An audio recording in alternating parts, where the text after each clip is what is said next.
For this deck spotlight, I'm going to be talking about the Boogeyman. Yes, that's right, Slay Warrior. Now, I wanted to do deck spotlights on all the decks that I had played on my way to and while at Legend last season. And believe it or not, this one was my least successful list in terms of win rate. That might just be because the deck is heavily teched against, people are expecting it because it is very popular on the ladder, or it could just be that it is very high rolly in that it can be rushed down very quickly if you don't draw the right defensive tools. Kind of hard to say. This is the version that I have been running. Now, this is not like the version, if you will. In fact, I think there are a couple of other versions out there that exist that are also incredibly good.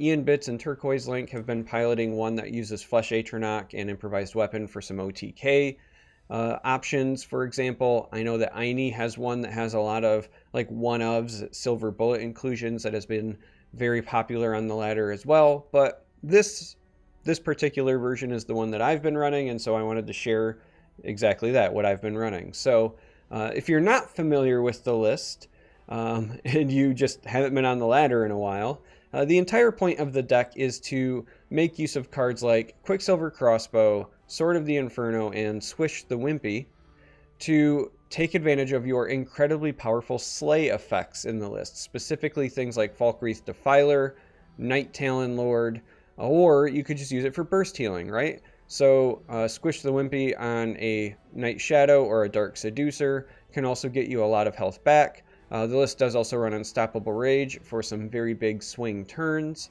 And then you're also trying to ramp, get your Magicka very, very high with cards like Venom Tongue and Treeminder. Now, the list also runs Necromancer because it's a great way to resurrect a lot of these early game options. There's a bit of a toolbox here, if you will. You've got some cards with Lethal, which are great for combining with Crossbow and Sword for killing off opposing creatures. You can resurrect Barrowstalker if you need a guard or something else with Drain. For example, you have Mastermind if you want more card draw. You have Merchant's Camel if you want more card draw. You have Treeminder or Venom Tongue if you already have something to pair it with for, again, more ramp. The Necromancer just gives you a bunch of options. Now, this list also runs Galen, and Galen is great on a number of cards here. Obviously, putting it on Necromancer means you can create this loop where if you get more than one Necromancer in hand, you can have a buffed Necromancer resurrect Galen to target the other Necromancer in your hand, and then you'll just never deck yourself, essentially, unless somebody interrupts that with a Cast into Time or a Piercing Twilight or something. But for the most part, like, that's your insurance for the long game. You can also shuffle in Sword of the Inferno or Quicksilver Crossbow if you want some additional ways to make sure you're getting slay effects. You can shuffle in, again, Night Talon Lords, Vigilant Giants, Iron Atronachs, kind of whatever you want, right? Like, Galen does what Galen does. So outside of that, everything else is kind of either defensive options. So Skaven Pyromancer, for example, Barrowstalker, for example. This is an early lethal and, again, meant to be used defensively. We have cards like the Gatekeeper, or big finishers and things that combine very well with Unstoppable Rage. Pureblood Elder fits that bill, Night Shadow fits that bill, Dark Seducer, Vigilant Giant, Night Talon Lord, Iron Atronach. So that's the deck in a nutshell. You're trying to get these big bombs either out naturally because of all the ramp in the deck, or if you pitch one early to Merchant's Camel, then you can get an early combo with Falkreath Defiler to bring something like an Iron Atronach back, and sometimes that is just enough to win the game by itself. So again, that's the deck in a nutshell. If you have been away from Legends for a while and you're just coming back, or maybe you just haven't ran into it on the ladder, then God's bless you.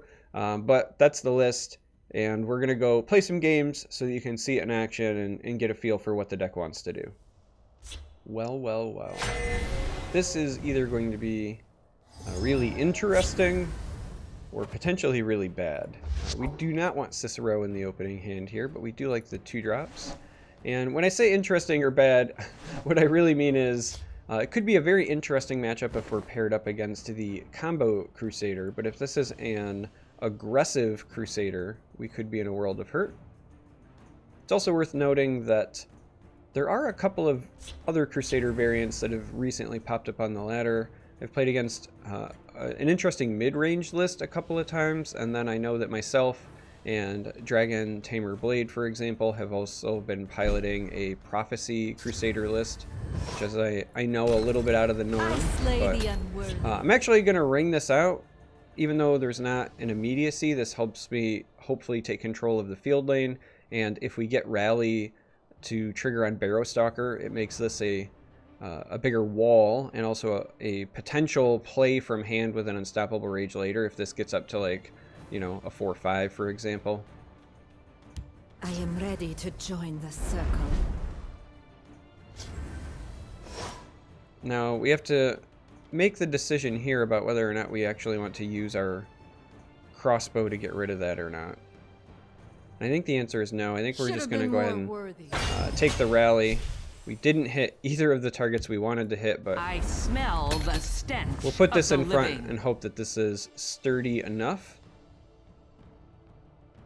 But we do want this Rally to have either landed here, or the Necromancer is also particularly spicy. Ranks, let nothing through.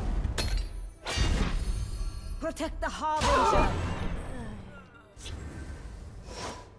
Alright, now we're going to just use this here and get a Rally trigger. There we go on the Necro.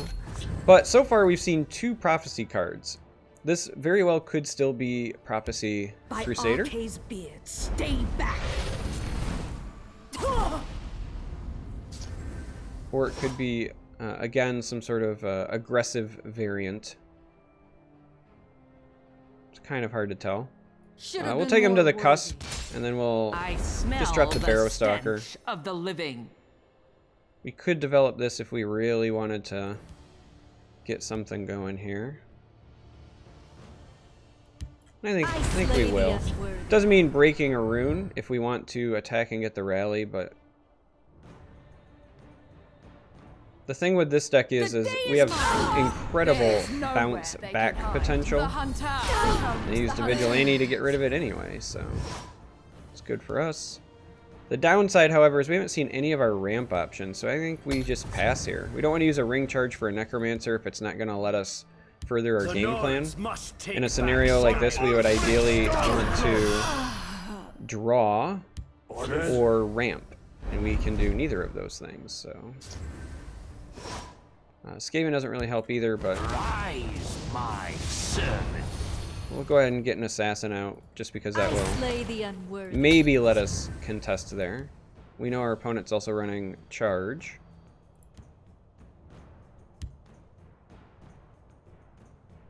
Training is over. It's Little time confused to by act. this list. I'll It try to draw their does fire. appear to maybe be the Prophecy version. We obey. The non-Prophecy cards are ones that are traditionally ran in that list. And we ended up with another Barrowstalker. But I think that getting this, because we want to ramp, this will hopefully stick around and let us ramp. I think that's important. And then we'll just pass. If he wants to take this trade, that's fine. But if not, we'll leave it there and maybe open up some plays for us. We obey.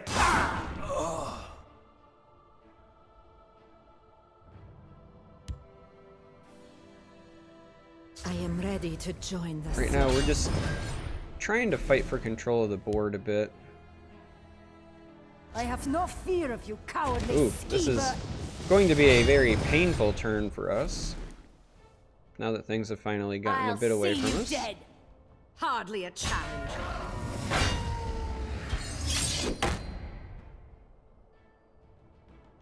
But we're not out of it. Things are not as dire as they could be. I feel alive. Go ahead and make this trade here. Let's heat And things I up. particularly like using Skaven there. We could also use this Necro to chain, which is very attractive. Since we cannot deal with these anyway.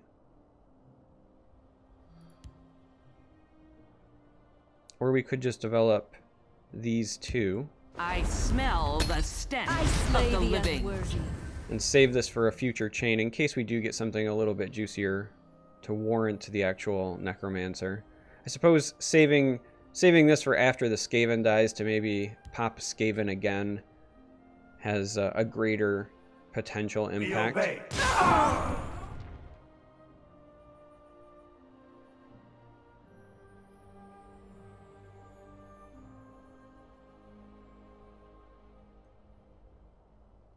But we're hoping this survives because we want more triggers on it. The more max magicka that this ramps up for us, the better off. Easy as hunting a red skeever in the snow. That is likely gonna make the trade though. Close ranks. Let nothing through.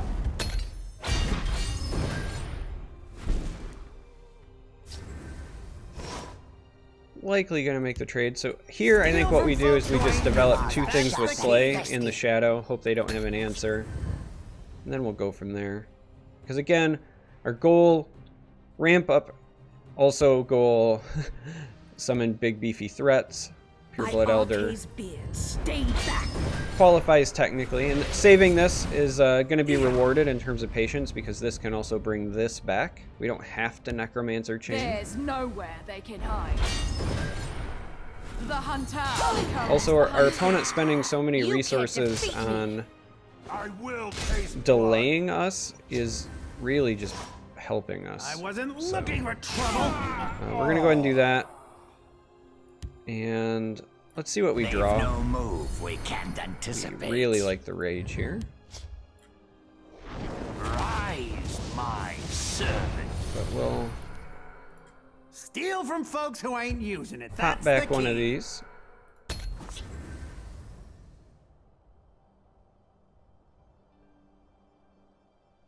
And if they don't have an answer this time, it's likely going to be game. We're just going to get too much value from this Falkreath.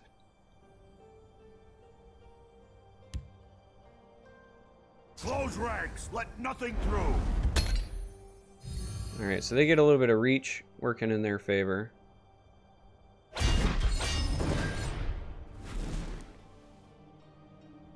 I'll see you dead. The day is mine.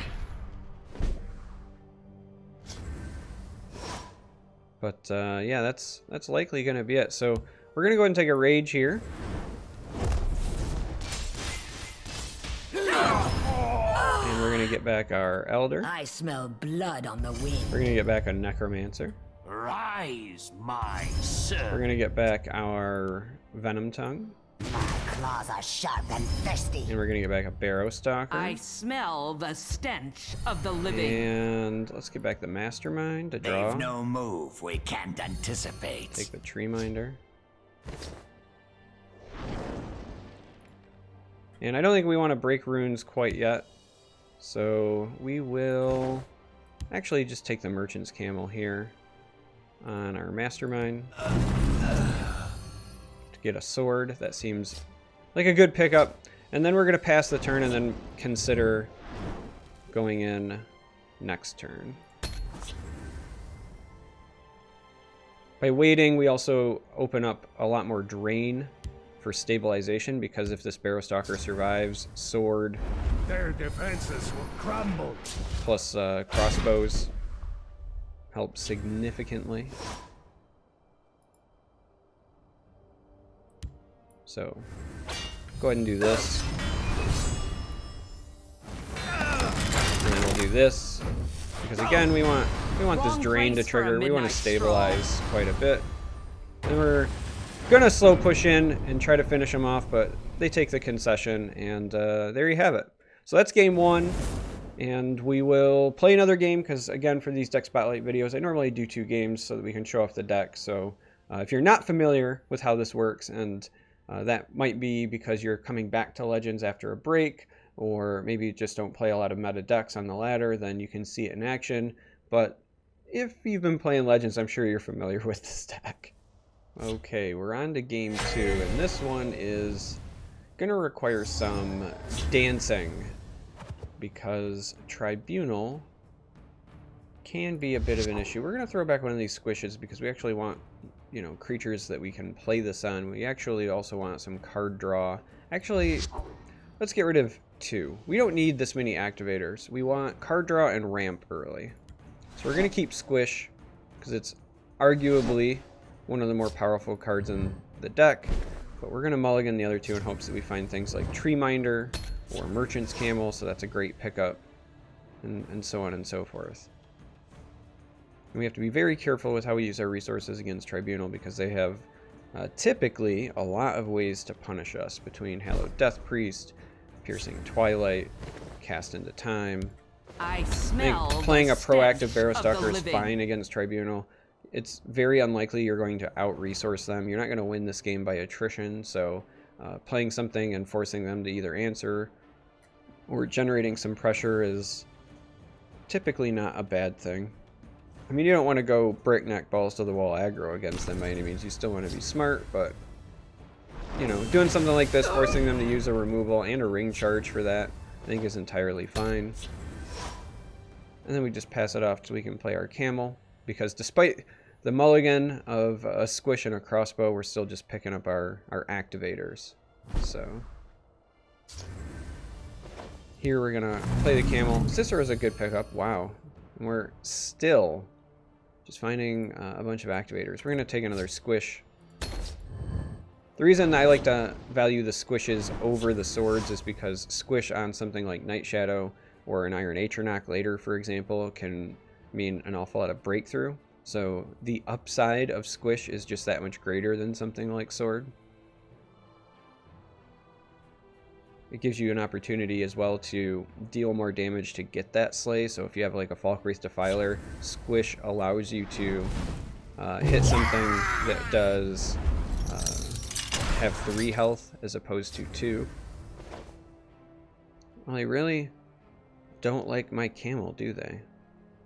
In theory, I could use a crossbow to kill this and protect the camel, but the reality is I don't care. So we're gonna let it go. We're just waiting to draw other pieces at the moment. And that is interesting. Alright, so Night Talon Lord is also an okay pickup. We worry about like Cast into Time, but if they Piercing Javelin this, not the end of the world, we'll bring it back later. So we'll go ahead and do that. And let this go. Because, again, if we threaten them, then they have to use removal.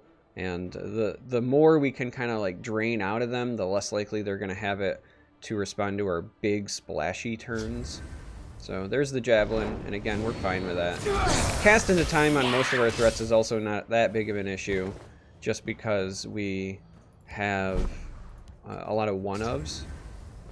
Alright, so this is great for us, and this is exactly why we want to save things like Squish and Crossbow and whatever, because we want that ram.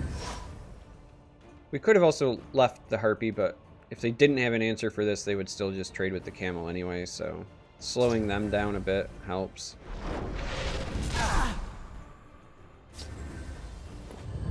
Alright, so now we've picked up a Defiler. Let's go ahead and make ourselves another camel. I think that this is fine. The other option was we could play Cicero and do something. We want Rage here more than anything. But we already have a lot of cards in hand, so I don't think that's necessary at the moment. This is like card selection plus draw, whereas Cicero is just raw draw. And we draw a little bit more removal, which again is fine for the moment. And we're going to play Night Talon Lord because, again, we're really only afraid of Cast into Time effects. If they have hard removal, then that's fine. And if they don't, then we get to hit them in the face. So there is a Javelin, and we are fine with a Javelin. We can always bring our boy back.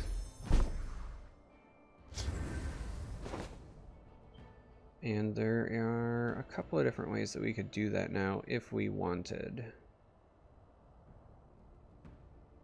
So this is, again, why I was talking about how squish is relatively important, because we are going to need to use both a squish and a crossbow if we want to kill that with our defiler. And I think that we want to. So we're going to do this. And then I think what we're going to do is we're going to do it in the field lane, I think. Steal from folks who ain't using it. That's the key. So we do that. And then we're going to use squish. And get back our Night Talon Lord. Night is mine. And we'll develop the assassin over here. Because if they Ice Storm, then they would also have to have like another card for this.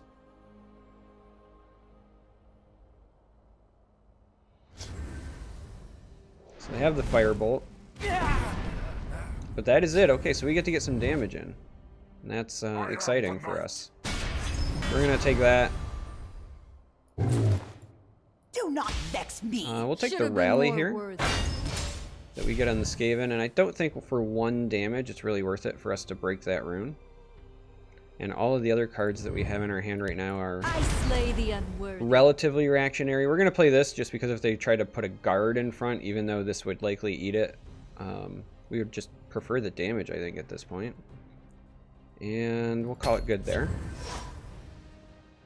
Trying to save Cicero along with Sword because that's a great way to refill our hand. So right now we can be a little bit cavalier. So there is the Ice Storm. But that's again a good sign because that means we can whack him for potentially 8 more. Oh, well, they ruined that, but our Skaven will clean this up, so that's okay. Let's do the Skaven first. Let's heat things up. And then we'll go with the camel. See what we can pick up. This is interesting. Galen is incredibly strong. Defiler is incredibly strong. Squish is our last squish, but I think that Defiler wins because we have Unstoppable Rage in hand. And then we're gonna just let this go. That's a tough call, though. Those are all really powerful cards at this point in the game. You typically want to Galen at least 1 Necromancer, because then you can start the chain. But we can always bring Galen back with this if necessary. Having this from hand is huge. And the more Magicka that we get, the better off that we are. So if we continue to ramp later, then we could play like this, plus Sword, plus Rage, and really start to clean up. The Tribunal will always come to the people's aid.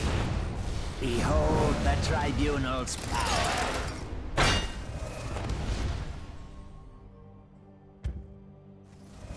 Alright. So this is, at least at the moment, looking like a really great time to use Cicero. And the Sword. But first, let's see what happens here. Mother, some flowers. Pretty, We're gonna go ahead and flowers. draw ourselves an awful lot of cards here. And then we'll wait and see what we get before we choose what to do with our next course of action. Alright, we're going to go ahead and bring our opponent down to 4. They do hit a Prophecy here. This is likely a Lightning Bolt or a Harpy, maybe. They've used 2 Harpies and 2 Javelins, so...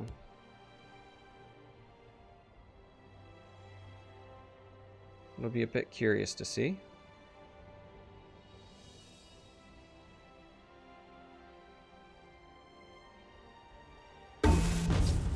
Lightning Bolt, okay.